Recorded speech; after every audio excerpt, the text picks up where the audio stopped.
Good afternoon, I'm Stephanie Landers. State legislators not backing down on threats of transferring state prisoners into county jails in order to save money, thus mixing small-time offenders with potentially dangerous felons in facilities that are generally unequipped to handle such high-profile inmates. Some think the plan is a frenzied approach to budget problems that could cost more than it saves, as the shift could bring violent offenders to low-security facilities that are more often than not located in the middle of towns and cities across the state. The shift is said to bring some 80-plus state prisoners into the Gila County system unless legislation comes up with another plan to save money or county officials back down and pay state facilities to keep their inmates locked up where they belong, in prison. Seeing as how the situation affects local residents who could risk the chance of finding hard offenders in the Payson jail, it's important to reach out and communicate with our representatives who we elected to speak for us in these kinds of situations. You can contact District 5 Senator Sylvia Allen at 602-926-5219 and House of Representatives Brenda Barden and Chester Crandall. Their numbers are 602-926-4129 and 602-926-5409. You can also contact Arizona's Governor Jan Brewer at 602-633-4526 or 520-344-4526. In other news, the Gila County Redistricting Advisory Committee is holding an open work session and regular meeting at 5:30 this afternoon. Local residents can take part via ITV at the County Administration Building. That's located at 610 East Highway 260 next to the Majestic Mountain Inn. The committee work session will present alternative mapping ideas with time for discussion. The regular meeting agenda will see supervisory and community college mapping alternatives to be presented to the Board of Supervisors. All interested individuals are encouraged and invited to attend the 5:30 gathering.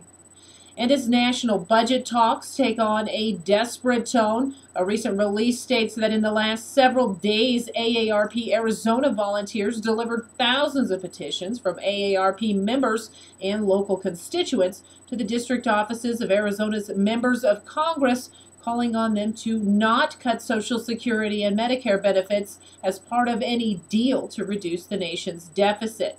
AARP nationwide has been delivering the petitions in an effort to take Social Security and Medicare benefits off the table for any deficit negotiations that are happening on Capitol Hill. To date, nearly 4.5 million petitions have been signed across the country and are being delivered to Congress over the next week. In Arizona, over 27,000 petitions were delivered to Arizona Senators Jon Kyl and John McCain. In addition, each Arizona congressional representative received petitions from constituents in their own districts, including almost 4,000 petitions sent to District 5 Congressional Rep. Paul Gosar. These petitions urge Congress and the President to cut waste and close loopholes instead of cutting critical benefits that millions of Americans have earned through a lifetime of hard work. To contact our state's congressional delegation to voice your concerns about cuts to Medicare and Social Security, you can call toll-free at 888-722-8514. The week found Secretary of Veterans Affairs Eric Shinnecki announcing the award of nearly $60 million in homeless prevention grants specifically designated for the some 22,000 homeless and at-risk veteran families. These grants are part of the new Supportive Service for Veteran Families program under the VA's new Homeless Prevention Initiative. The funds will promote housing stability among homeless and at-risk veterans and their families through awarding the grants to private, nonprofit organizations and consumer cooperatives that can provide a range of supportive services to eligible low-income veteran families. Grantees will also have the ability to make time-limited temporary financial assistance payments on behalf of veterans for purposes such as rent or utility payments, security deposits, and moving costs. Rim Country is known for its support of our country's veterans, with several support centers available, including Veterans Helping Veterans and the Merit Center. More information on the program can be found by logging on to va.gov/homeless. Thanks for listening to 1420 KMOG. I'm Stephanie Landers with your KMOG News.